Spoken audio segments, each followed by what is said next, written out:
당신의 편안한 노후 자금이 한순간에 사라진다면 어떨까요? 15년간 믿고 쌓아온 삶이 단 한 번도 들어보지 못한 이름, 앞으로 송금된 금액으로 인해 완벽한 거짓이 되는 순간, 재무팀장 이수연에게 그 순간이 닥쳤습니다. 당신의 삶을 지키는 가장 중요한 싸움, 지금 시작합니다. 이수연은 컴퓨터 화면 앞에 앉아 머릿속에서 도무지 정리되지 않는 숫자들을 바라보았습니다. 700만 원, 주, 푸른미래 투자라는 곳으로의 송금 내역이었습니다. 수연은 확신했습니다. 자신들의 가족 계획에 푸른미래 같은 투자 회사는 없었습니다. 남편 김민주는 이 회사를 단 한 번도 언급하지 않았습니다. 저절로 손이 전화기로 향했습니다. 남편의 번호를 눌렀습니다. 벨소리가 울렸습니다. 한 번, 두 번, 세 번, 그리고 끊겼습니다. 이상했습니다. 민주는 언제나 전화를 받았습니다. 설령 회의 중이라도 몇 분 뒤에는 반드시 다시 걸어오는 사람이었습니다. 수연은 시계를 보았습니다. 화요일 오후 1시 30분. 민주는 지금 부산에서 납품업체와의 협상이 있어야 했습니다. 적어도 어제 저녁. 짐을 챙길 때는 그렇게 말했습니다. 수연은 은행 앱을 열었습니다. 비밀번호는 습관적으로 입력했습니다. 15년간의 결혼 생활은 신뢰를 가르쳤습니다. 공동계좌의 자금, 이동 내역을 확인했습니다. 수연은 거래 내역을 훑어내려갔고 시간이 지날수록 그녀의 얼굴은 점점 더 창백해졌습니다.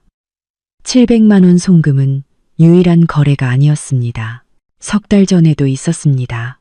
550만 원, 같은 수치인 또 다른 내역, 한 달 전. 480만 원.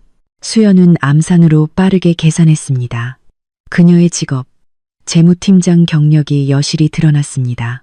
지난 4개월 동안 2억 4,700만 원이 그들의 공동 계좌에서 말 그대로 사라져 버렸습니다. 어떻게 이런 일을 전혀 눈치채지 못했을까요? 수연은 눈을 감고 기억을 더듬었습니다. 최근 몇 달은 정말 정신없이 바빴습니다. 회사 연말 결산 작업, 세무조사, 그 후 딸 하윤이가 아파서 2주 동안 열이 났습니다. 그녀는 민준을 믿었습니다.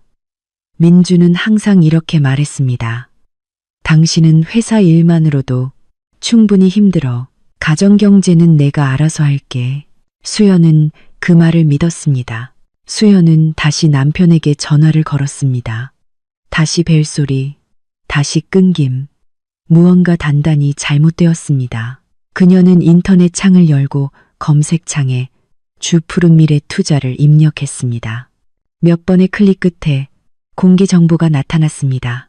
회사는 6개월 전에 설립되었습니다. 자본금은 고작 1천만 원. 대표이사는 박서연. 34세. 수연은 그 이름을 소리내어 반복했습니다. 민준이 혹시 이 이름을 언급한 적이 있었는지 떠올려 보았습니다. 없었습니다. 그녀는 소셜미디어를 열고 이름을 검색했습니다. 몇 개의 프로필이 떴습니다. 첫 번째는 나이든 주부, 두 번째는 대학생, 세 번째. 수연은 멈칫했습니다. 화면에는 긴 검은 머리에 매력적인 외모를 가진 여자의 사진이 있었습니다. 화려한 화장, 깨끗한 미소, 값비싼 옷차림. 프로필 설명에는 공인중개사, 꿈의 집을 찾아드립니다. 라고 적혀 있었습니다.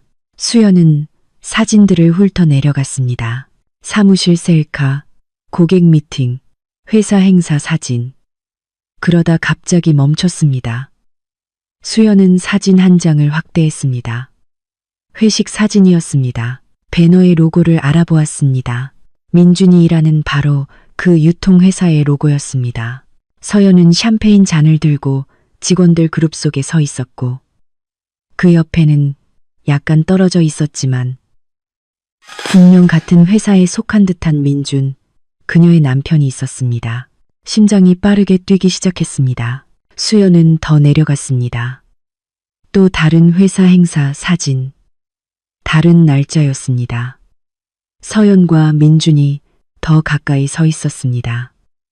민준이 그녀의 귀에 무언가 속삭이고 서연은 웃고 있었습니다. 다음 사진. 둘이 같은 테이블에 앉아 있습니다. 또 다른 단체 셀카. 하지만 시선. 수연은 그 시선들을 보았습니다. 너무 길고 너무 의미심장한 시선. 그녀는 노트북을 닫고 자리에서 일어났습니다. 생각해야 했습니다. 민준이 출장 중일까요? 아니면 아닐까요? 수연은 그들의 공동 택시 앱 계정을 열었습니다. 마지막 주문 내역은 어젯밤 10시 30분. 탑승 주소는 그들의 집. 하차 주소는 인천국제공항이 아니었습니다.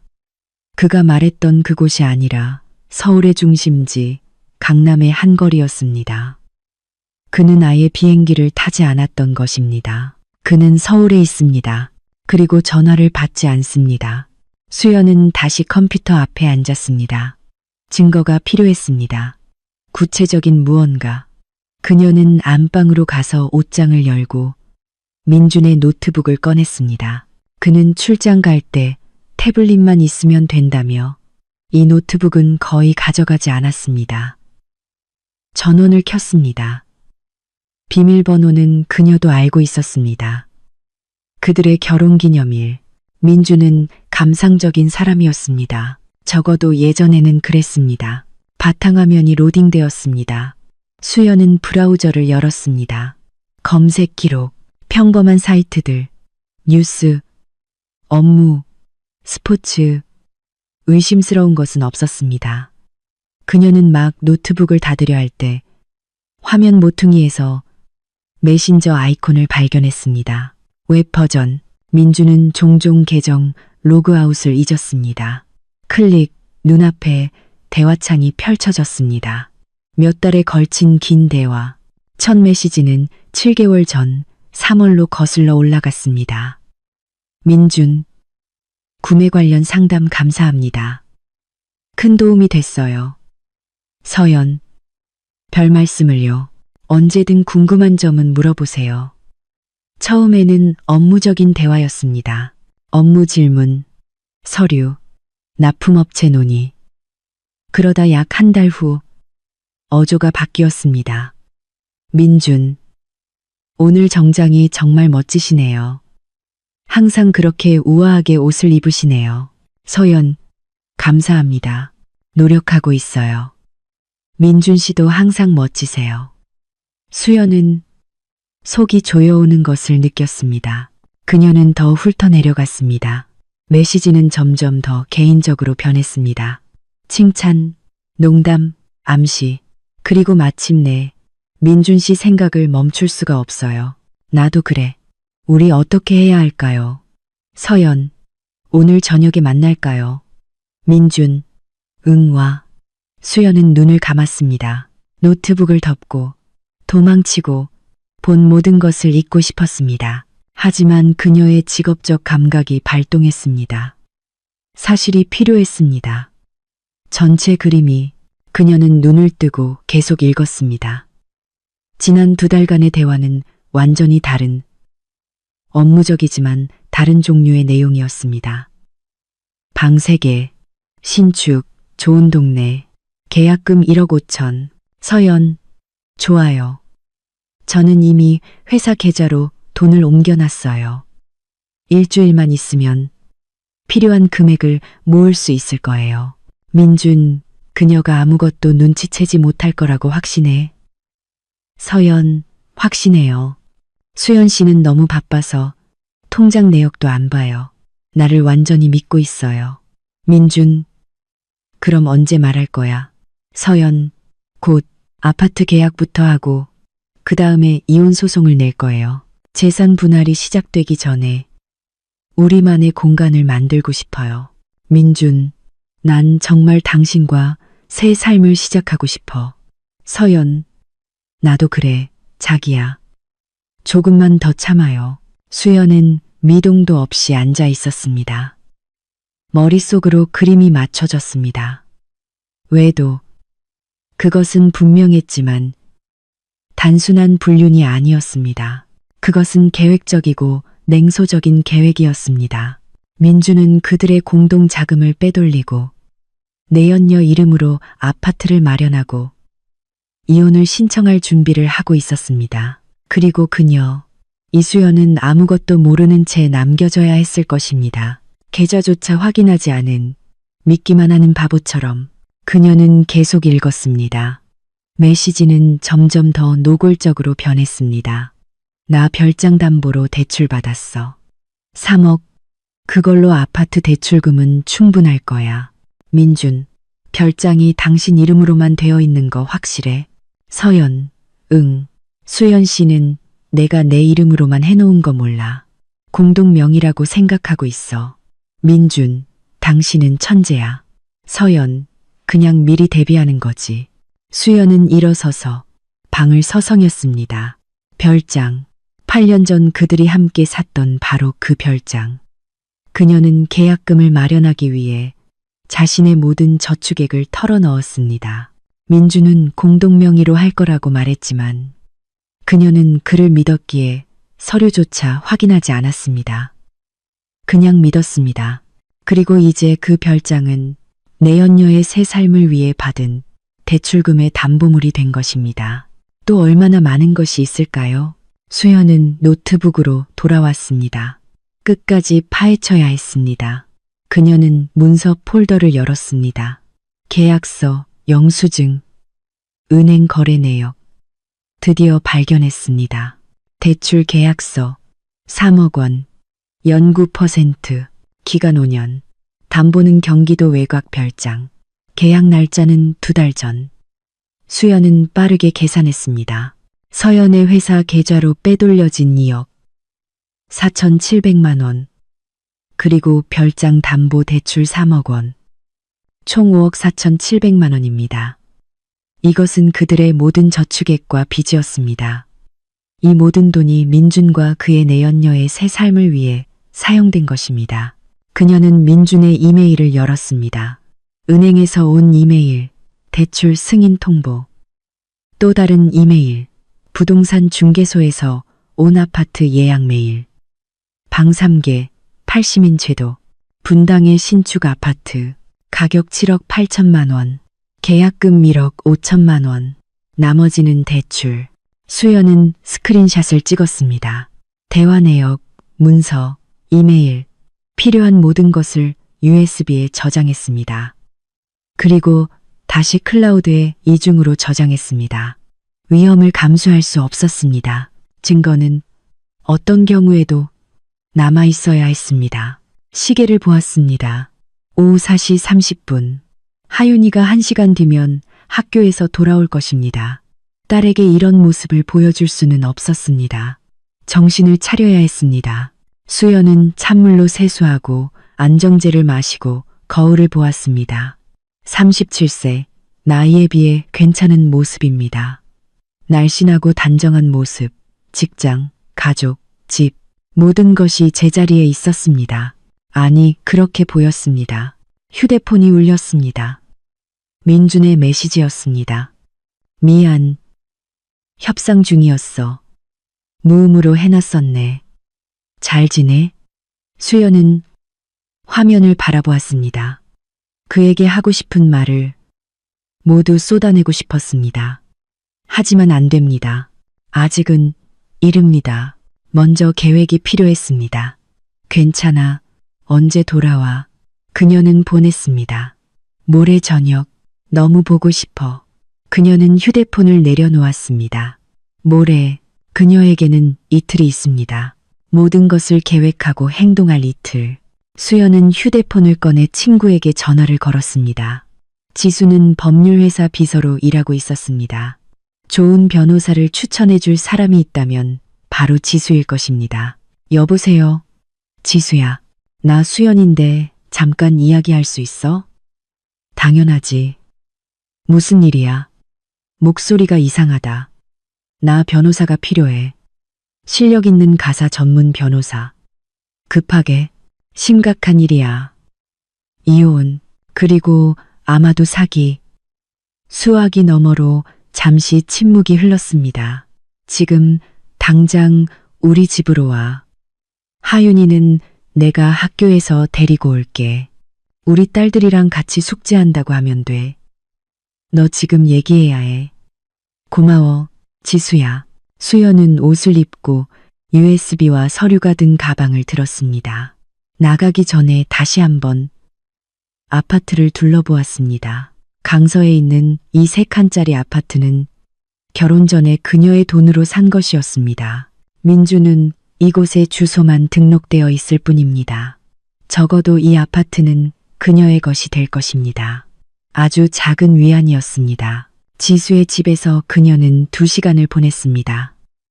모든 것을 이야기했고 서류를 보여주었습니다.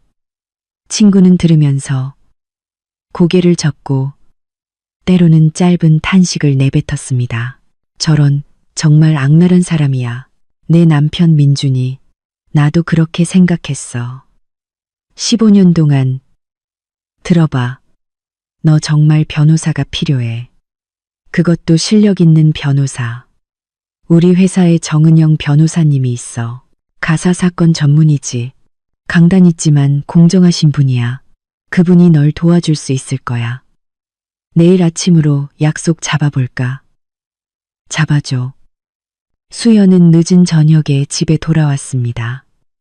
하윤이는 이미 잠들어 있었습니다. 지수가 데려다주고 재워준 것입니다. 수연은 부엌으로 가서 차를 끓이고 창가에 앉았습니다. 휴대폰에는 민준에게서 온 메시지가 몇 통 더 있었습니다. 일상적이고 평범한 내용. 마치 아무 일도 없었던 것처럼. 마치 자신이 가족을 등쳐먹지 않은 것처럼.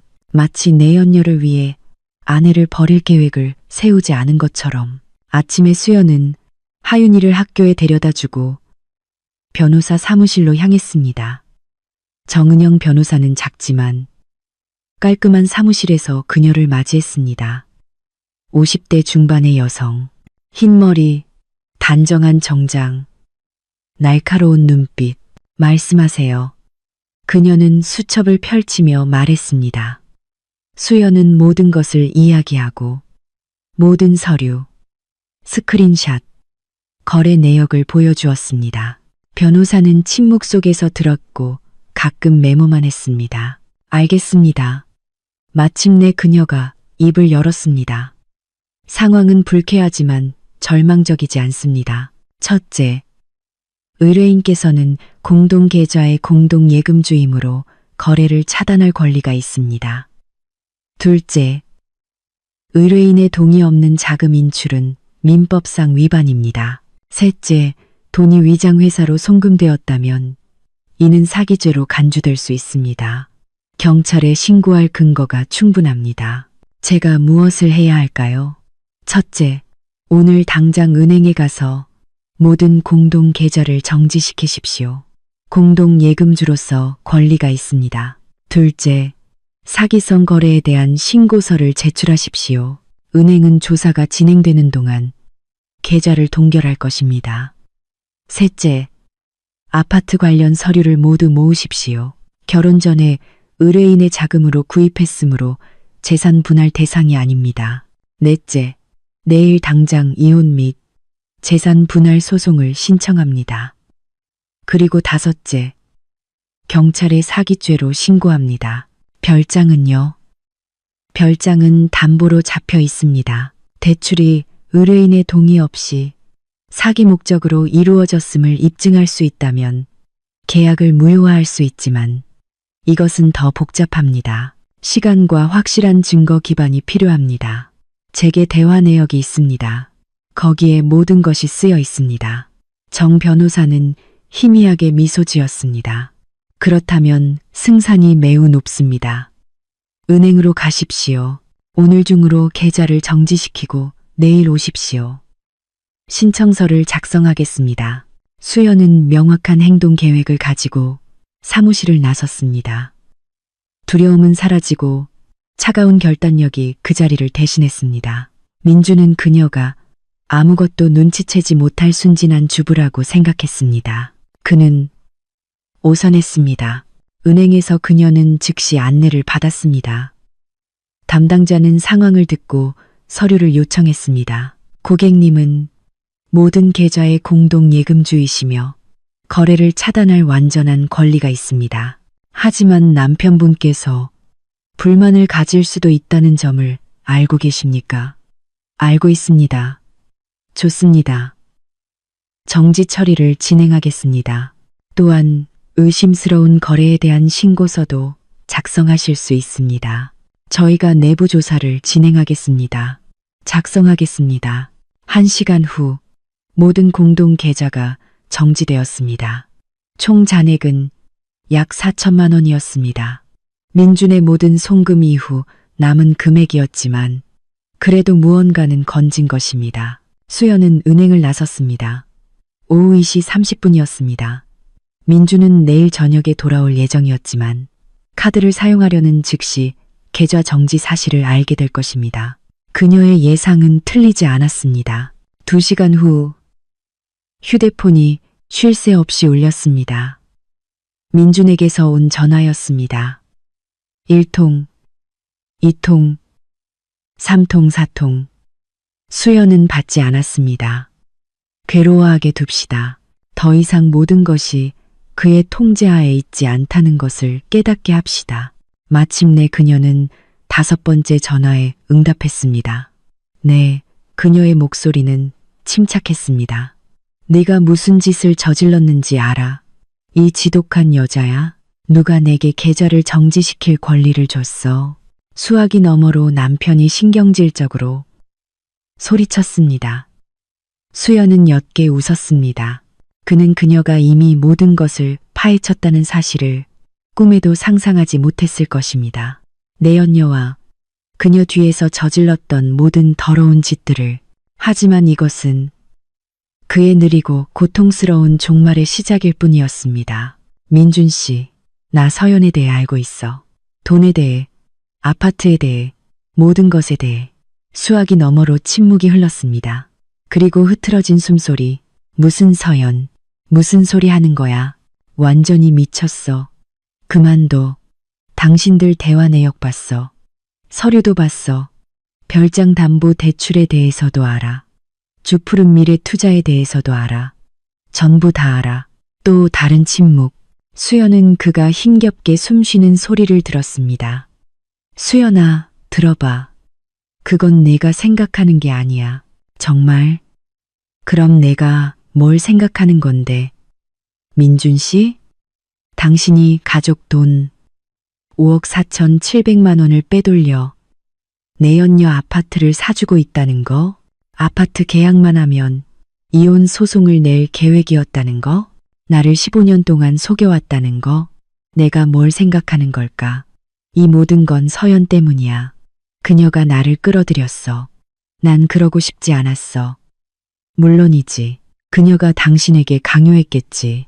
당신이 우리 돈을 송금할 때, 대출을 받을 때, 수연이는 너무 바빠서 아무것도 눈치 못 채라고 그녀에게 문자를 보낼 때 그녀가 당신 머리에 총을 겨누고 있었겠지.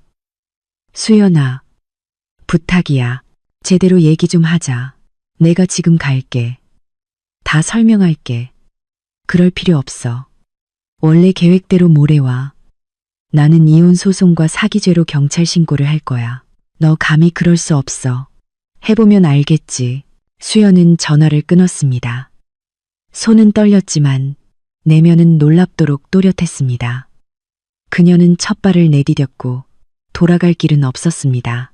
저녁 하윤이가 잠든 후 수연은 노트북을 들고 부엌에 앉았습니다. 그녀는 박서연에 대한 정보를 조사했습니다. 소셜미디어, 포럼, 그녀의 중개사 활동에 대한 리뷰. 그러다 포럼에서 이상한 댓글을 발견했습니다. 박서연 조심하세요. 그녀가 제 남편에게 접근해서 어떤 회사를 만들고 돈을 빼돌린 뒤 사라졌어요. 남편은 빚만 남았고요. 경찰도 아무것도 증명하지 못했어요. 이 댓글은 태연이라는 여성이 2년 전에 남긴 것이었습니다. 수연은 태연이 남긴 연락처를 복사하여 개인 메시지를 보냈습니다. 안녕하세요. 저도 박서연과 비슷한 일을 겪었습니다. 이야기 나눌 수 있을까요? 10분 후 답장이 왔습니다. 물론이죠. 어떤 사람과 상대하고 있는지 아시는 게 좋을 거예요. 전화합시다. 그들은 1시간 동안 이야기했습니다. 태연은 자신의 이야기를 들려주었습니다. 서연이 그녀의 남편을 직장에서 만나 신뢰를 얻었고 투자 회사를 만들도록 설득했다는 것입니다. 남편은 거의 모든 것을 거기에 넣었습니다. 그리고 서연은 사라졌습니다. 회사는 껍데기에 불과했습니다. 돈은 추적 불가능한 계좌로 옮겨졌습니다. 태연의 남편은 고소하려고 했지만 소용이 없었습니다. 서연과 사라진 돈의 연관성을 입증할 수 없었습니다. 그녀는 전문가예요. 태연이 말했습니다. 나중에 알았지만 우리가 처음이 아니었어요. 그녀는 유부남을 유혹하고 돈을 빼돌리고 사라지고 도시를 바꾸고 가끔은 이름까지 바꾸는 수법을 반복해요. 공범이 있을 거예요. 다른 피해자를 찾아보려고 했나요? 노력했어요. 2명 더 찾았지만 모두 얽히는 것을 두려워했어요. 남편들은 스캔들을 원하지 않았고 아내들은 그냥 이혼하고 잊으려 했죠. 아무도 싸우려 하지 않았어요. 그리고 서연은 계속 게임을 하고 있고요. 저는 그냥 이혼하고 잊을 생각이 없습니다. 수연은 단호하게 말했습니다. 그렇다면 제 번호를 가지고 계세요. 필요하다면 증언할 준비가 되어 있습니다. 수연은 모든 것을 기록했습니다. 연락처.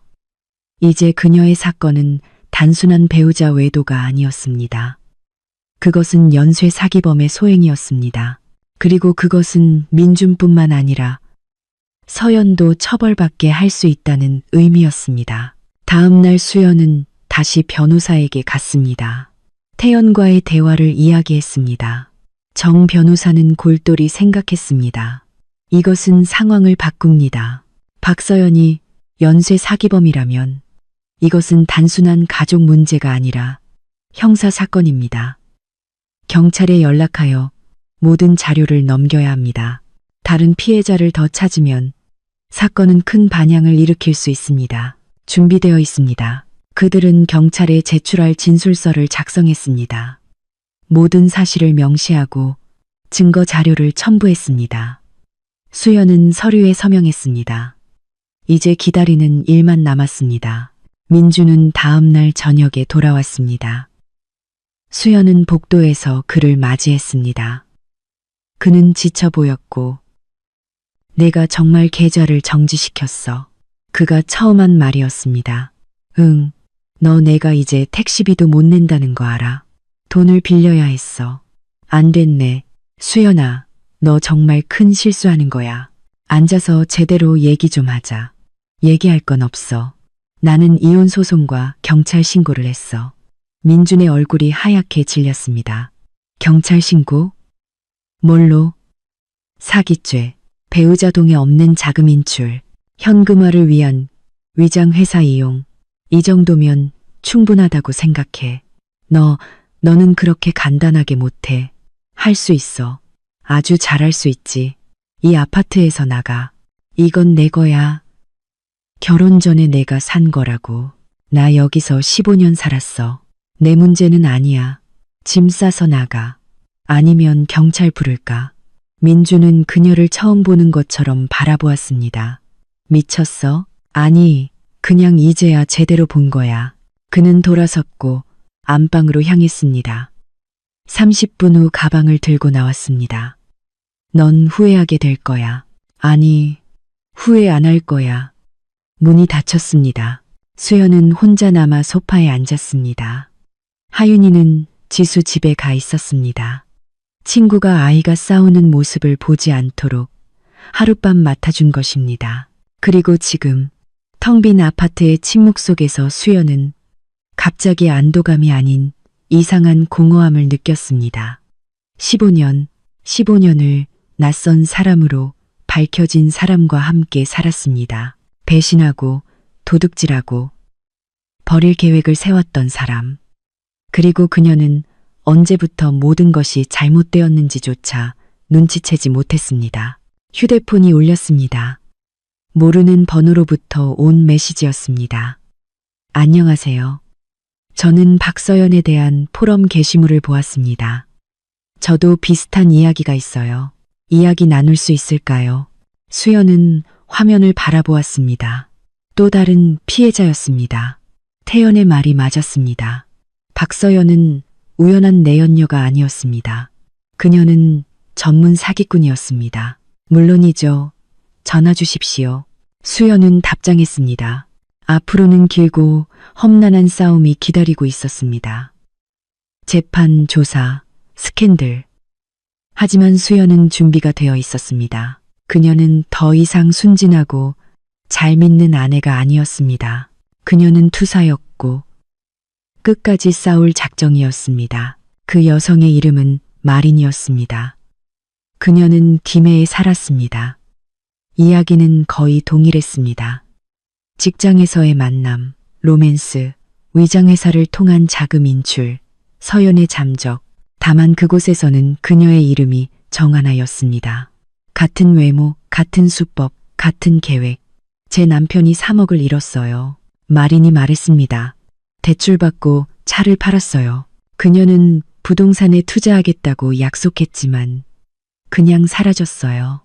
전화는 안 받고 사무실은 문을 닫았고 회사는 껍데기였어요. 남편은 우울증에 빠져서 반년 동안 일을 못했어요. 우리는 이혼했어요. 저는 견딜 수가 없었어요. 경찰에 신고하셨나요? 했어요. 하지만 아무것도 소용이 없었어요. 그녀가 사기꾼이라는 것을 증명할 수 없었어요. 형식적으로는 모든 것이 투자로 처리되었어요. 남편이 직접 돈을 송금했으니까요. 그리고 그녀가 사라진 것은 이사 갔겠거니 했죠. 수연은 모든 것을 기록했습니다. 이름, 날짜, 금액, 그림이 그려졌습니다. 서연은 최소 3년 동안 이 수법으로 일했으며 도시를 바꾸고 이름도 바꾸었지만 본질은 같았습니다. 마린 씨, 만약 재판까지 가게 된다면 증언할 준비가 되어 있나요? 되어 있어요. 저는 이 사람이 마침내 모든 것에 책임을 지기를 원해요. 수연은 모든 것을 기록했습니다. 이제 그녀는 박서연 피해자 모임이라는 단체 채팅방을 만들었습니다. 5명의 여성, 5개의 파탄난, 가정, 5개의 배신 이야기. 하지만 이제 그들에게는 힘이 있었습니다. 그들은 함께였습니다. 우리는 검찰에 고발해야 합니다. 수연이 썼습니다. 이것은 단순한 사기 사건이 아니라 조직적인 범죄 활동입니다. 그녀에게 공범이 있을 것입니다. 모두 동의했습니다. 일주일 후 수연은 변호사와 함께 집단 진술서를 제출했습니다. 모든 증거, 다른 피해자들의 연락처를 첨부했습니다. 서류는 검토를 위해 접수되었지만 조사가 진행되는 동안 삶은 계속되었습니다. 민주는 아파트를 얻어 살면서 수연에게 연락을 시도했습니다. 전화를 걸고 문자를 보내고 만남을 간청했습니다. 그러다가 그는 공동 지인들에게 전화를 걸기 시작했습니다. 가장 먼저 전화한 사람은 그들의 이웃이었습니다. 수연아, 무슨 일이야? 민준 씨가 네가 자기를 집에서 쫓아냈대. 네가 이유 없이 질투하고 미쳤다고 하던데. 이모, 민준 씨 말 믿지 마세요. 저에게 모든 증거가 있어요. 그가 내연녀를 위해 가족 돈 5억 4,700만 원을 빼돌렸어요. 하지만 민준 씨는 너무 설득력 있게 말하던데 그는 항상 말을 잘했죠. 그래서 제가 15년 동안 아무것도 눈치채지 못했던 거고요. 모두가 수연을 믿지는 않았습니다. 일부 지인들은 등을 돌렸습니다. 민주는 매력적이었고 인상을 줄 알았지만 수연은 항상 조용하고 눈에 띄지 않는 사람이었습니다. 몇몇 사람들은 그녀가 정말로 질투심에 휩싸여 아무것도 아닌 일로 소란을 피운다고 생각했습니다. 가장 힘든 일은 하윤이에게 설명하는 것이었습니다. 딸은 울었고 아빠가 왜 더 이상 함께 살지 않는지 이해하지 못했습니다. 수연은 자세한 내용은 말하지 않고 그저 엄마와 아빠가 더 이상 함께 할 수 없다고 말했습니다. 이것은 어른들의 결정이고 둘 다 하윤이를 사랑한다고 말했습니다. 나 때문이야? 소녀가 울면서 물었습니다. 아니, 아가야. 너 때문이 절대 아니야. 이건 엄마와 아빠 사이의 일이야. 너는 아무 잘못도 없어. 하지만 하윤이는 마음의 문을 닫았고 성적이 떨어지고 친구들과의 교류도 줄였습니다. 수연은 아이에게 도움이 필요하다는 것을 깨달았습니다. 딸을 아동심리 상담사에게 등록했습니다. 2주가 지났습니다. 민주는 변호사를 통해 공식 서한을 보내 계좌를 해지하라고 요구했고 불법 행위로 소송을 제기하겠다고 위협했습니다. 정 변호사는 서한을 읽고 콧방귀를 뀌었습니다. 고소하라고 하세요. 우리의 사건은 철통 같습니다. 모든 송금 내역이 문서로 되어 있습니다. 내연녀와의 대화는 고의성을 입증하고 의뢰인 동의 없는 별장 담보 대출도 있습니다. 게다가 다른 피해자들의 증언까지요. 그는 지금 그저 위협하는 것뿐입니다. 정 변호사의 말이 맞았습니다. 며칠 후 민주는 새로운 서한을 보냈습니다. 만남을 요청하며 원만하게 합의하고 싶다고 했습니다. 만남은 카페에서 이루어졌습니다. 중립지역이었습니다. 수연은 변호사와 함께 갔습니다. 민주는 혼자였습니다. 그는 초췌해 보였습니다. 구겨진 정장, 면도하지 않은 수염, 눈 밑에 다크서클. 수연아, 이 악몽을 끝내자. 그가 시작했습니다. 내가 잘못했다는 거 인정해. 비열하게 행동했어. 하지만 법원이나 경찰 없이 평화롭게 해결하자. 합의하고 싶어? 당신이 한 짓 후에 돈은 천천히라도 돌려줄게. 아파트는 내게 남길게. 양육비도 꼬박꼬박 줄게. 경찰 신고만 취하해줘. 수연은 그를 바라보았습니다. 한때 그녀가 사랑했던 사람, 결혼하고 아이를 낳고 가정을 이루었던 사람. 이제 그녀 앞에 있는 것은 낯설고 겁에 질린 남자였습니다. 안 돼. 뭐가 안 돼. 나는 신고를 취하하지 않을 거야. 당신은 나만 속인 게 아니야. 직장 내 지위를 이용했어. 사기 계획에 가담했고 책임을 져야 해. 수연아, 하지만 나잖아. 당신 남편, 딸의 아버지. 당신은 그 여자와 엮였을 때 더 이상 내 남편이 아니었어. 당신이 딸의 미래를 훔쳤을 때 더 이상 아버지가 아니었어. 민주는 벌떡 일어섰습니다. 넌 후회할 거야. 내가 복수할 방법을 찾을 거야. 해봐. 수연은 침착하게 대답했습니다. 그는 카페 문을 쾅 닫고 나갔습니다. 변호사는 만족스럽게 고개를 끄덕였습니다. 잘하셨어요. 조작에 넘어가지 않았습니다. 하지만 민준의 위협은 헛되지 않았습니다. 일주일 후 수연에게 시어머니 최명숙 여사에게서 전화가 왔습니다. 그녀는 불안하게 더듬거리며 말했습니다. 수연아, 나에게 급히 와줘. 너와 이야기할 게 있어. 수연은 그날 저녁 시어머니 댁에 도착했습니다.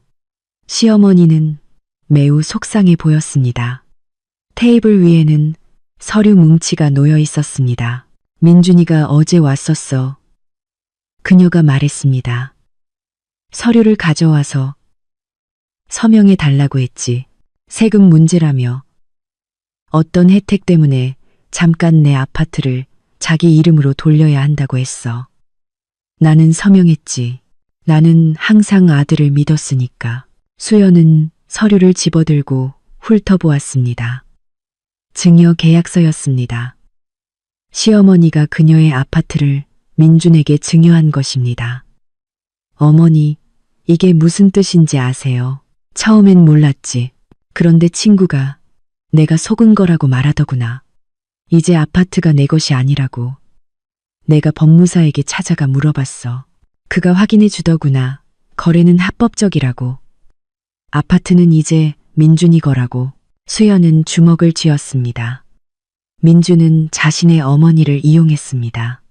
어머니에게 증여, 계약서에 서명하도록 강요하여 아파트가 압류될 가능성이 있는 상황에서 재산을 빼돌리거나 아니면 팔아서 돈을 챙기려 한 것입니다. 어머니, 우리가 이 거래를 무효화할 수 있도록 노력해 볼 수 있어요. 당신이 기망당했다는 것을 증명할 수 있어요. 나는 읽지 않고 그냥 믿었어. 이것은 신뢰 남용이라고 합니다. 우리에게 기회가 있습니다. 시어머니는 울음을 터뜨렸습니다. 나는 평생 아들을 자랑스러워했어. 좋은 사람이라고 생각했는데 그는 돈 때문에 친어머니를 속였어. 수연은 그녀를 안아주었습니다. 저희가 함께 싸울게요. 정 변호사는 이 사건도 맡았습니다. 증여 무효 소송을 제기했습니다. 근거는 기망, 신뢰, 남용, 그리고 고령자를 사익을 위해 이용한 것입니다. 그리고 며칠 후 수사관으로부터 소식이 왔습니다. 박서연에게 체포영장이 발부되었습니다. 그녀가 마지막으로 알려진 장소는 서울이었지만 유통회사에서 해고된 후 그녀는 사라졌습니다. 전화는 연결되지 않았고 임대한 아파트는 비어 있었고 소셜미디어는 삭제되었습니다. 그녀는 전문가입니다. 수사관 안톤 소모프가 말했습니다. 숨는 법을 알아요. 하지만 저희는 찾을 겁니다. 언젠가는 실수를 할 테니까요. 수연은 독자적인 조사를 계속했습니다. 몇 시간 동안 인터넷에 앉아 서연에 대한 정보를 다른 이름으로 검색했고 한 지역 신문에서 이상한 기사를 발견했습니다. 2년 전 그곳에서 정수진이라는 여성이 사기 혐의로 체포되었다는 기사였습니다. 사진에는 똑같은 서연이 있었지만 사건은 범죄 구성 요건 미달로 종결되었습니다. 수연은 이 기사를 수사관에게 전달했고 그는 확인하겠다고 약속했습니다. 점차 실타래가 풀렸습니다. 박서연, 그녀는 정하나였고 정수진이기도 했습니다. 최소 3개의 알려진 이름, 최소 7개의 도시, 최소 15명의 피해자.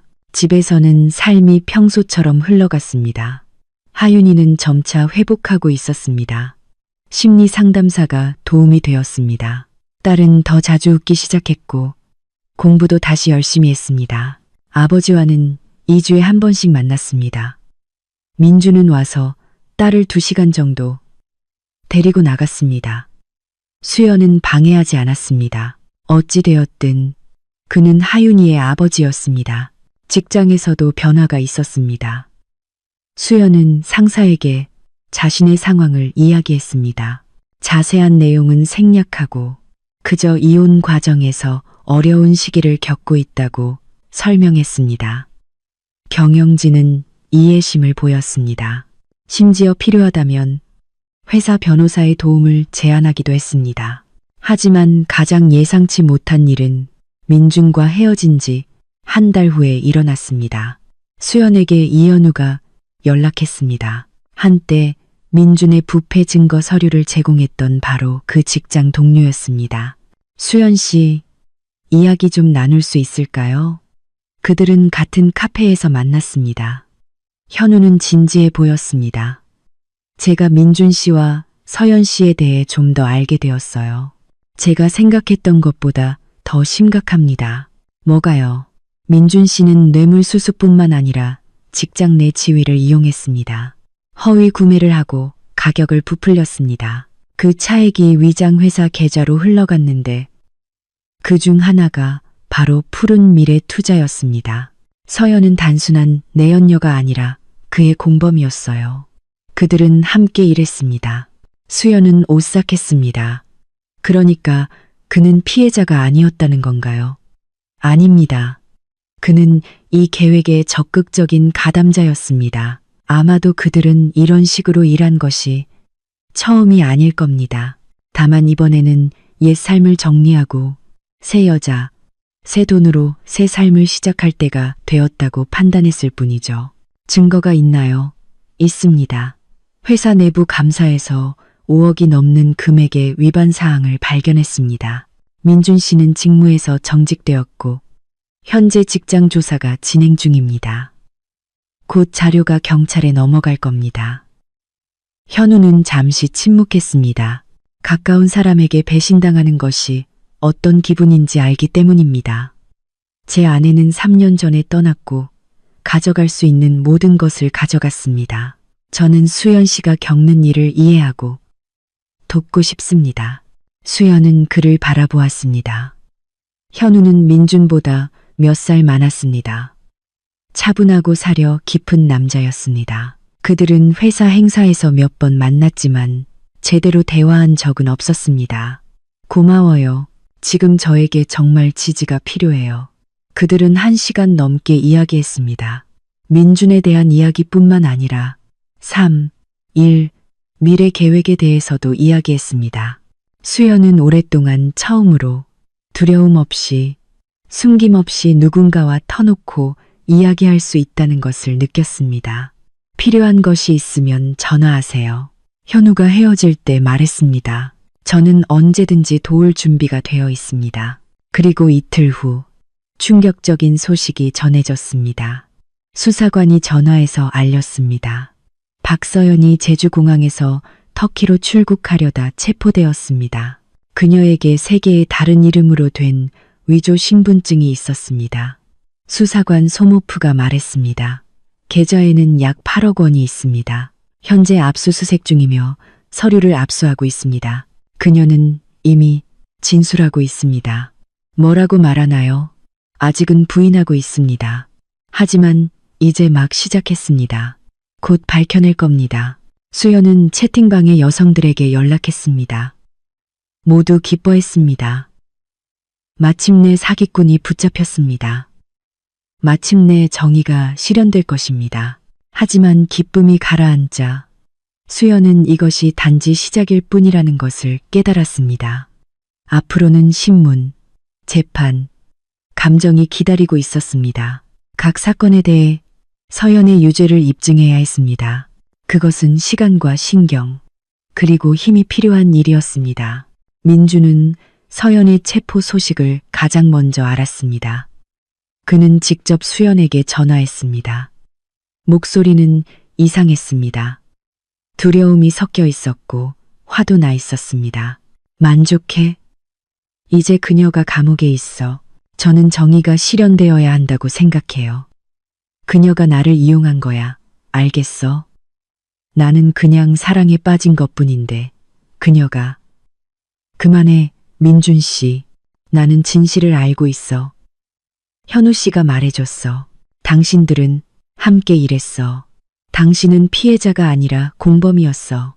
침묵, 거짓말이야. 직장 내 감사 결과가 다른 것을 말해. 허위 구매, 위장 회사. 당신은 당신 회사가 파헤치지 않을 거라고 생각했지. 착각했어. 나는 그녀의 과거에 대해 아무것도 몰랐어. 그녀가 나를 사랑한다고 했어. 그리고 당신은 믿었지. 참 편하네. 이제 모든 것을 그녀에게 뒤집어 씌울 수 있으니까. 당신은 이해 못해. 이해해. 당신은 돈과 젊은 내연녀와 함께 새 삶을 원했지만 오산했어. 그녀가 더 똑똑했고 당신이 나를 이용한 것처럼 당신을 이용했지. 수연은 전화를 끊었습니다. 이상한 감정이었습니다. 승리의 기쁨도 만족감도 아닌 그저 공허함이었습니다. 그녀가 15년을 함께 살았던 사람은 아무것도 아닌 가면을 쓴 낯선 남자였습니다. 저녁에 현우가 회사 서류를 가지고 왔습니다. 공식적인 직장 감사 결과 보고서였습니다. 수연은 그것을 내일 수사관에게 전달할 것입니다. 어떻게 버티고 계세요? 그가 물었습니다. 노력하고 있어요. 하윤이를 위해서, 그리고 나 자신을 위해서. 맞아요. 수연 씨에게 감탄합니다. 대부분의 여성들은 이런 상황에서 그냥 이혼하고 잊으려고 할 텐데 당신은 싸우고 있습니다. 달리할 수 없어요. 만약 제가 포기한다면 그가 이기는 거예요. 모든 것이 헛수고가 되는 거죠. 현우는 미소 지었습니다. 당신은 강한 여성이에요, 수연 씨. 그들은 부엌에 앉아 차를 마시며 편안하게 이야기했습니다. 현우는 자신의 일에 대해 이야기했습니다. 그 역시 유통회사를 그만둘 계획이었고 컨설팅 회사를 차려 회사들이 투명한 구매 시스템을 구축하도록 돕고 민준 같은 사람들이 줄어들게 할 것이라고 설명했습니다. 수연은 자신의 일에 대해 서류 속에서 부정을 발견하는 것을 얼마나 좋아하는지 숫자를 꿰뚫어보는 능력에 대해 이야기했습니다. 당신은 진정한 재무탐정이군요. 현우가 말했습니다. 그렇게 말할 수도 있겠네요. 그는 늦은 저녁에 떠났고 수연은 자신이 미소 짓고 있다는 것을 깨달았습니다. 오랫동안 처음으로 이유 없이 그냥 미소 짓고 있었습니다. 몇 주가 더 흘렀습니다. 서연은 완전한 진술을 했고 계획에 대해 이야기했습니다. 회사를 등록하고 현금화하는 공범에 대해서도 말했습니다. 피해자는 실제로 약 15명이었고 금액은 엄청났습니다. 민주는 기소되었습니다. 처음에는 부인했지만 증거가 충분하다는 것을 깨닫자 검찰과 거래에 동의했습니다. 그는 집행유예를 받는 대가로 서연과 공범에 대해 증언했습니다. 수연은 판결이 낭독될 때 법정에 있었습니다. 김민준 3년 집행유예, 회사의 손해배상, 수연에게 위자료 지급 의무, 박서연 7년 실형, 공범 8년, 재산 압류, 피해자들에게 부분적으로 배상. 수연이 법원 건물을 나설 때 민준이 그녀에게 다가왔습니다. 수연아, 미안해. 정말 미안해. 내가 바보였어. 그녀는 그를 바라보았습니다. 몇 달 만에 무너지고 늙어버린 남자. 그녀가 결혼했던 자신감 넘치는 멋진 남자는 더 이상 아니었습니다. 당신을 용서할 수 없어, 민준 씨. 당신이 한 일은 용서받을 수 없지만 당신에게 악감정은 없어. 살아가, 고쳐나가고 적어도 이제라도 하윤이에게 좋은 아버지가 되어줘. 그녀는 돌아보지 않고 돌아섰습니다. 밖에서 현우가 그녀를 기다리고 있었습니다. 지난 몇 달 동안 그들은 자주 만났습니다. 연인이라기보다는 친구로서. 아내만 그는 그녀를 지지했고 어려움을 극복하도록 도왔습니다. 힘들 때 곁에 있어 주었습니다. 이제 다 끝났어. 수연이 말했습니다. 그래. 이제 새로운 삶이 시작되는 거야. 그들은 카페로 가서 승리를 자축했습니다. 비열함과 배신에 대한 작고 겸손한 승리였습니다.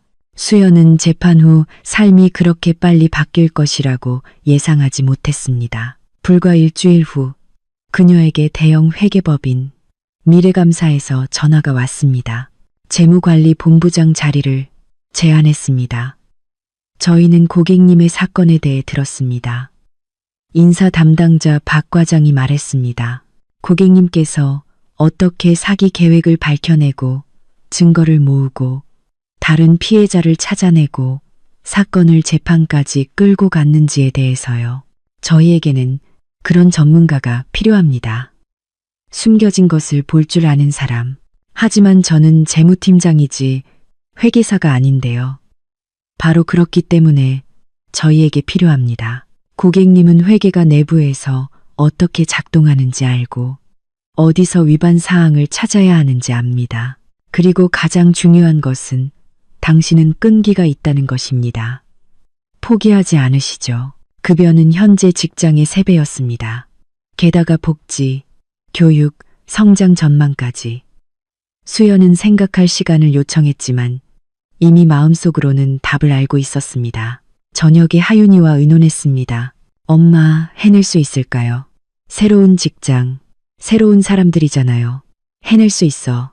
아가야, 엄마는 많은 것을 겪었어. 이것도 해낼 거야. 하윤이가 그녀를 안았습니다. 엄마는 세상에서 가장 강한 엄마야. 수연은 제안을 수락했습니다. 2주 후 그녀는 새 직장에 출근했습니다. 강남 중심가의 사무실, 12명의 팀원, 중요한 프로젝트들. 첫 달은 어려웠습니다. 감사, 어디대 특성에 익숙해져야 했고, 새로운 접근 방식을 배워야 했지만, 수연은 빠르게 적응했습니다. 그녀의 분석적인 지성과 세부 사항에 대한 관심이 제 역할을 했습니다. 첫 번째 대형 프로젝트는 유통회사 감사였습니다. 바로 민준이 일했던 그 회사였습니다. 운명의 아이러니였습니다. 수연은 8천만 원 규모의 위반 사항을 발견했습니다. 수법은 그녀의 전 남편이 사용했던 것과 유사했습니다. 허위 구매, 가격 부풀리기, 리베이트. 회사는 감사했습니다. 위반 사항은 큰 문제로 커지기 전에 차단되었습니다. 훌륭한 업무 처리였습니다. 이 본부장님, 사장이 회의에서 말했습니다. 저희가 고객님을 팀에 영입한 것은 실수하지 않은 선택이었습니다. 집에서도 상황은 나아졌습니다. 하윤이는 새로운 현실에 적응했습니다. 심리 상담사는 부모의 이혼이 세상의 끝이 아니라 단지 상황의 변화일 뿐이라는 것을 이해하도록 도왔습니다. 딸은 다시 우수한 성적을 받기 시작했고 프로그래밍에 열중하여 코딩 학원에 등록했습니다. 컴퓨터 앞에서 몇 시간을 보내며 간단한 게임을 만들었습니다. 엄마, 저 IT 영재학교에 갈 수 있을까요? 언젠가 그녀가 물었습니다. 노력하면 반드시 갈 수 있어. 그럼 노력할게요. 민준과는 이상한 휴전 상태가 유지되었습니다. 그는 더 이상 위협하지 않았고 요구하지 않았고 조종하려 하지도 않았습니다. 그저 의무를 이행했습니다. 양육비를 지불했고 2주에 한 번 하윤이를 주말에 데리고 갔습니다. 딸은 생각에 잠긴 채 돌아왔습니다. 아빠는 작은 아파트에 살아요. 그녀가 말했습니다. 가구가 거의 없어요. 가전제품 매장에서 판매원으로 일한다고 해요. 다른 곳에서는 받아주지 않는데요. 처음부터 다시 시작해야 한대요. 많이 변했어요. 조용하고 심지어 슬퍼 보여요. 수연은 침묵했습니다. 그녀는 고소해하지 않았습니다. 그저 이것이 인과응보라는 것을 이해했습니다. 사람은 행동을 저지르고 책임을 집니다. 민주는 마땅한 대가를 받은 것입니다. 시어머니 최명숙 여사는 아들과 관계를 끊었습니다. 증여 계약서 사건 이후 그녀는 더 이상 그를 보고 싶어 하지 않았습니다. 아파트는 법정에서 되찾을 수 있었습니다. 신뢰 남용이 입증되었습니다. 시어머니는 유언장을 하윤이 이름으로 다시 작성했습니다. 적어도 손녀에게라도 가야지. 그녀가 말했습니다. 민준이는 내 삶에서 지워버렸어. 더 이상 내 아들이 아니야. 그녀는 자주 수연과 하윤이 집에 와서 손녀를 돌보고 저녁을 만들어주고 집안일을 도왔습니다. 이전에는 아니었던 진정한 할머니가 되었습니다. 그리고 재판 3개월 후 배상 소식이 들려왔습니다. 서연과 공범에 압류된 재산으로 배상기금이 조성되었습니다. 돈은 모든 피해자에게 분배되었고 도난당한 금액의 약 40%가 반환되었습니다. 수연에게는 1억 1천만 원이 조금 넘는 금액이 돌아왔습니다. 그녀는 자신을 위해 돈을 쓰지 않았습니다. 하윤이 이름으로 교육 계좌를 열었습니다. 몇 년 후 딸이 대학에 갈 때 유용할 것입니다. 채팅방의 여성들도 배상금을 받았습니다. 모두 수연에게 감사했습니다. 수연 씨가 아니었다면 저희는 그냥 체념했을 거예요. 김해의 말인이 썼습니다. 수연 씨가 우리를 하나로 모았고 싸우는 법을 가르쳐 줬어요. 저는 제가 해야 할 일을 했을 뿐이에요. 아닙니다. 당신은 그 이상을 했어요. 우리에게 정의에 대한 믿음을 되찾아 주었어요. 채팅방은 점차 잠잠해졌습니다. 각자 자신의 삶으로 돌아갔습니다. 하지만 수연은 알았습니다. 그들 중 누군가에게 도움이 필요하다면 그들은 언제나 서로를 지지할 것이라는 것을. 현우와는 계속 연락했습니다. 그는 실제로 구매 및 재무관리, 컨설팅 회사를 열었습니다. 사업은 잘 되었습니다. 회사들은 내부 사정을 잘 아는 전직 물류 팀장에게 기꺼이 의뢰했습니다. 파트너로 들어오지 않을래요? 언젠가 그가 제안했습니다. 당신의 기술과 나의 인맥이 합쳐지면 우리는 큰 일을 해낼 수 있을 거예요. 고마워요. 하지만 사양할게요. 저는 제 일이 좋아요. 안정적이고 팀도 좋고 프로젝트도요. 이해합니다. 제 제안은 유효해요. 생각이 바뀌면 알려줘요. 그들은 일주일에 한 번 만났습니다. 영화를 보러 가고 공원을 걷고 그냥 이야기했습니다. 서두름도 의무감도 없었습니다.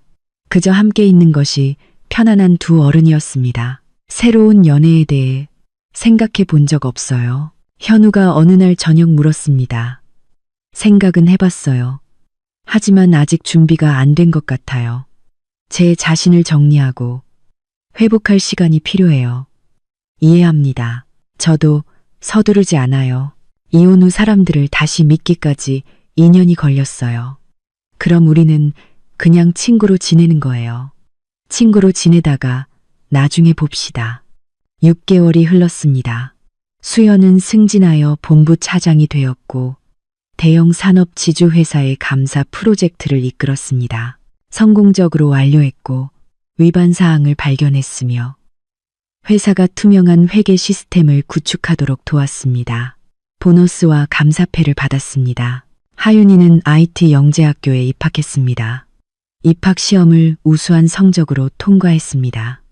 이제 프로그래밍에 열정적인 친구들 사이에서 공부했습니다. 집에서는 코딩과 프로젝트에 대해 몇 시간 동안 이야기했습니다. 수연은 자세한 내용은 잘 몰랐지만 흥미롭게 들었습니다. 엄마, 저 자랑스러워요? 딸이 물었습니다. 정말 자랑스러워. 아가야, 저도 엄마가 자랑스러워요. 힘들 때 포기하지 않았잖아요. 싸워서 이겼잖아요. 수연은 딸을 안았습니다. 이 순간 그녀는 자신이 겪었던 모든 일이 헛되지 않았다는 것을 깨달았습니다. 하윤이는 그녀의 모범을 보았고 여성이 강하고 독립적이며 공정할 수 있다는 것을 보았습니다. 자신을 지키고 진실을 쟁취할 수 있다는 것을. 민주는 가끔 전화를 걸어 하윤이에 대해 물었고 그녀의 성공에 관심을 보였습니다. 언젠가 그는 만남을 요청했습니다. 그들은 같은 카페에서 만났습니다. 민주는 지쳐 보였습니다. 흰 머리카락, 주름, 생기 없는 눈빛. 다시 한번 사과하고 싶었어. 진심으로 그가 시작했습니다. 내가 한 일이 용서할 수 없다는 것을 알아.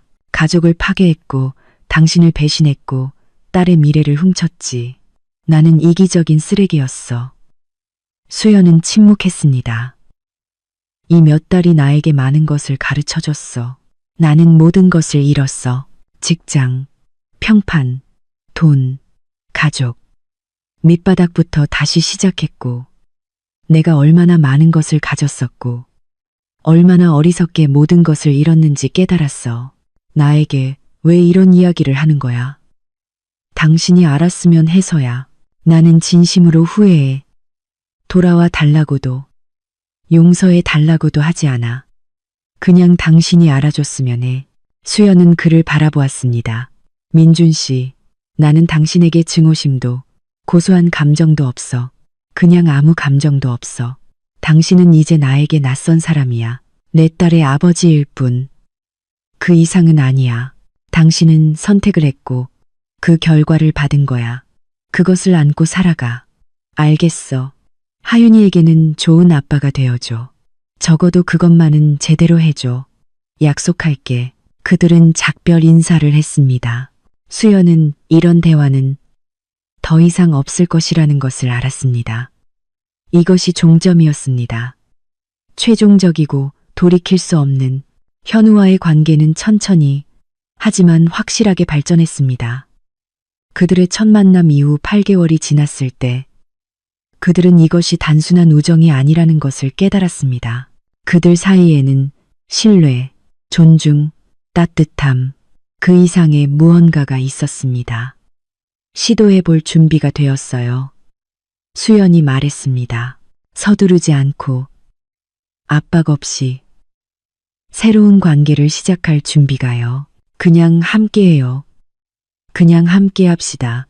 그들은 공식적으로 데이트를 시작했습니다. 현우는 하윤이와 만났습니다. 딸은 그를 좋아했습니다. 차분하고 똑똑하고 배려심 깊었습니다. 아버지를 대체하려고 하지 않았고 그저 곁에 있어 주었습니다. 좋은 사람이에요. 하윤이가 말했습니다. 아빠와는 전혀 달라요. 그게 좋아. 나빠? 좋아요. 아주 좋아요. 그 불행한 화요일, 수연이 푸른 미래 투자로의 첫 송금을 발견한 순간부터 1년이 흘렀습니다. 고통, 싸움, 눈물, 그리고 승리의 1년이었습니다. 인생 전체를 뒤흔든 1년이었습니다.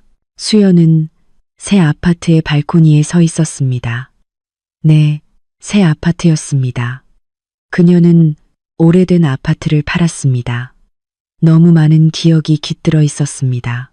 새로운 동네의 다른 아파트를 샀습니다. 방 3개짜리였지만 더 밝고 더 넓고 공원이 보이는 곳이었습니다. 비쌌지만 이제 그녀는 그럴 여유가 있었습니다. 일은 좋은 수입을 가져다 주었습니다. 서연에게서 받은 배상금도 도움이 되었습니다. 하윤이는 집에서 숙제를 하고 있었고 음악을 듣고 있었습니다. 시어머니는 주말이라 와서 부엌에서 맛있는 것을 만들고 있었습니다. 현우는 저녁에 들르기로 약속했습니다. 그들은 전시회에 갈 계획이었습니다. 휴대폰이 울렸습니다. 피해자 모임 채팅방의 메시지였습니다. 얘들아, 기쁜 소식 공유할게. 미용실을 차렸어. 사업이 잘 되고 있어. 삶이 나아지고 있어. 힘들 때 곁에 있어줘서 고마워. 마린, 김해에서 온 메시지였습니다. 수연의 메시지에 가장 먼저 응답했던 바로 그 여성이었습니다. 그녀도 해냈습니다. 그녀도 다시 시작했습니다. 수연은 미소 지었고 채팅방에 썼습니다. 축하해. 잘했어. 우리 모두 해낼 수 있을 거야. 답장이 연달아 쏟아졌습니다. 저는 좋은 사람과 결혼했어요. 행복해요. 다른 도시로 이사하고 직장도 바꿨어요. 모든 게 좋아요. 남편과 화해했어요. 그는 재활치료를 받았고 변했어요. 저희는 두 번째 기회를 주고 있어요. 각자의 이야기, 각자의 고통, 각자의 승리였습니다. 수연은 휴대폰을 내려놓고 일몰을 바라보았습니다. 하늘은 분홍색과 주황색으로 물들고 있었습니다. 따뜻한 봄 저녁이었습니다. 도시는 아래에서 자신의 삶을 살고 있었고 여기 9층에서는 그녀의 삶이 있었습니다. 새롭고 다르고 더 나은 삶이. 그녀는 자신이 걸어온 길을 생각했습니다. 2년 전 삶이 파괴되었다고 생각했습니다. 민준의 배신이 끝이라고 생각했습니다. 그저 고통과 공허함만이 남아있을 거라고. 하지만 그녀는 틀렸습니다. 그것은 시작이었습니다. 그녀 자신이 결정을 내리고 강하고 독립적이며 성공적인 삶의 시작이었습니다. 그녀를 소중히 여기는 사람들이 곁에 있는 삶이었습니다. 하윤이는 그녀를 모범으로 보았습니다. 강하고 자신감 있는 소녀로 성장했습니다. 여성은 자신을 지킬 수 있고 싸울 수 있고 이길 수 있다는 것을 알았습니다. 최명숙 여사는 진정한 가족이 되었습니다. 모두에게 필요한 지지였습니다. 현우는 구세주로서가 아니라 옛 남편의 대체자로서가 아니라 그저 함께 있으면 좋은 사람으로 곁에 있었습니다. 함께 있으면 편안하고 미래를 함께 건설할 수 있는 사람으로. 그리고 민주는 마땅한 대가를 받았습니다. 3년 집행유예는 이미 지났습니다. 그는 작은 회사에서 관리자로 일했고 외곽에서 원룸에 살았으며 양육비를 꼬박꼬박 지불했고 딸과 관계를 회복하려고 노력했지만 예전의 신뢰관계는 영원히 사라졌습니다. 하윤이는 그에게는 정중했지만 차가웠습니다. 어머니에 대한 배신을 용서하지 않았습니다. 서연은 교도소에 수감되었습니다. 7년형, 아직 5년이 남았습니다. 그녀의 공범은 8년을 받았습니다. 그들의 모든 자산은 몰수되었습니다. 돈은 피해자들에게 부분적으로 반환되었습니다. 정의는 실현되었습니다. 즉각적이지는 않았지만 쉽지는 않았지만 실현되었습니다. 수연은 방으로 돌아왔습니다. 하윤이가 교과서에서 고개를 들었습니다. 엄마, 현우 삼촌 와요? 응, 30분 뒤에 올 거야. 저도 같이 가도 돼요? 그 전시회에 정말 가고 싶어요. 물론이지, 아가야. 준비해. 그들은 셋이서 전시회에 갔습니다. 현대미술, 특이한 설치 작품들. 하윤이는 모든 것을 열광적으로 사진 찍었습니다. 현우는 작가들에 대한 흥미로운 사실을 이야기했습니다. 수연은 그저 옆에서 걸으며 즐거워했습니다. 그 후 그들은 작은 식당에서 저녁 식사를 했습니다. 계획과 미래에 대해 이야기했습니다. 하윤이는 서울대학교 컴퓨터공학과에 입학하는 꿈을 꾸었습니다. 현우는 사업을 확장하여 지방의 지사를 열 계획이었습니다. 수연은 박사학위 논문을 생각했습니다. 대학에서 감사학과 교수로 초빙했습니다. 감사학 계획에 우리 모두 큰 계획이 있네요. 현우가 말했습니다. 좋은 일이죠.